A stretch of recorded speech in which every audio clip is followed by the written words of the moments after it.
PISA කියලා. PISA. මේ අර කන PISA නෙමෙයි.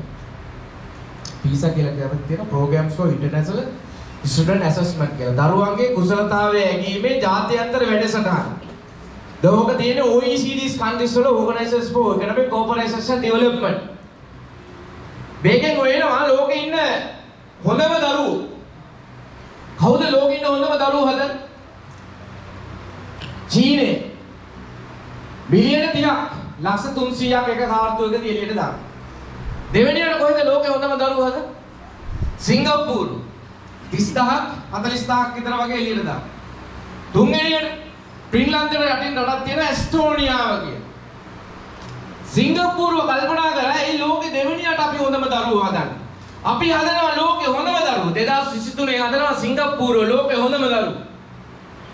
මේ concept එකට අනුව හොඳම දරුවෙක් කියන්නේ කවුද? මේ PISA කියන සිස්ටම් එකට අනුව හොඳම දරුවෙක් කවුද? කොහොමද හොඳම දරුවෙක් කියන්නේ? උදේට නැගිටින, දත් මදින, මූණු හොදන, පාසල් යන නෑ එහෙම දරුවෙක් නෙමෙයි.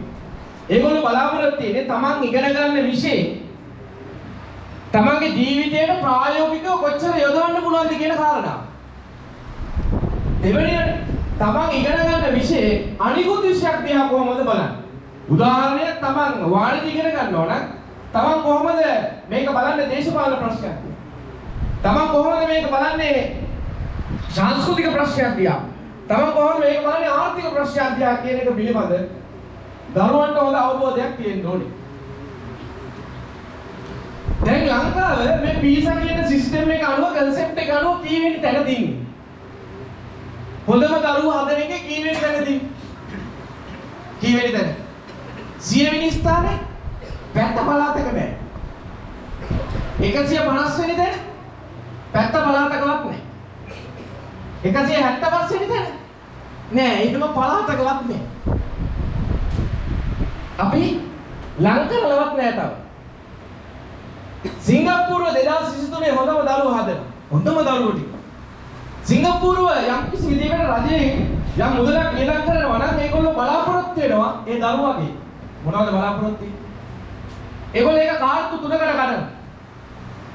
Primary, secondary, තර්ෂරි. ප්‍රාථමික, ද්විතීය සහ තෘතීය. පළවෙනි අධ්‍යයනයේදී ඒගොල්ලෝ බලාපොරොත්තු වෙන්නේ මොකද්ද? සිංගප්පූරුව. හොඳ නරක වෙන් කරගන්න පුළුවන් දරුවෙක් හදන එක. දැන් අපි ප්‍රයිමරි අවධියේදී අපි බලාපොරොත්තු වෙන මොකක්ද? ශිෂ්‍යත්වය 180යි. දැන් අපි බැනර් දානවා, පෝස්ටර් දානවා, මාධ්‍ය සාකච්ඡා තියෙනවා, YouTube වල දානවා, Facebook එකේ දානවා, රතු බලසි යනවා, සම්මාන දෙනවා. දැන් අපි ප්‍රයිමරි අවධියේදී බලාපොරොත්තු වෙන දේවල්. සෙකන්ඩ් දෙවෙනි අවධියේදී ඒගොල්ලෝ මොකද්ද බලාපොරොත්තු? සදාචාරය කියන්නේ මොකද්ද? මේ දරුවා දන්නවද සදාචාර පරිපූර්ණත්වය කියන්නේ මොකද්ද කියන කාරණාව. සහ සිංගප්පූරුවට මොනවද ඕන කරන්නේ? මම කොහොමද ඒක සිංගප්පූරුවට ලබා දෙන්නේ කියන එක. අපි ලංකාවට මොනවද ඕන කරන්නේ? කොහොමද අපි ලබා දෙන්නේ? නෑ ඒක පළාතකවත් අපි නෑ. අපිට එහෙම දරුවෙක් හදන්න උවමනාවකුත් නෑ. මේගොල්ලෝ මොකද තුන්වෙනි අධ්‍යයනයේදී බලාපොරොත්තු වෙන්නේ? සිංගප්පූරුව තර්ෂරේදී බලාපොරොත්තු වෙනවා තුන්වෙනි අධ්‍යයනයේදී තුන්වෙනි කාර්තුවේදී හරි දේ වෙනුවෙන් හිට ගන්න පුළුවන් හරි දේ වෙනුවෙන් කතා කරන්න පුළුවන් දරුවෙක් හදන්නේ. සහ සිංගප්පූරුවට ආදරය කරන සහ සිංගප්පූරුවට මොනවද ඕන කරන්න කියන දරුවෙක් හදන්නේ. බලන්න සිංගප්පූරුව හදනවා ලස්සනටම සදාචාරාත්මක දරුවෝ ටිකක් හදලා සදාචාරාත්මක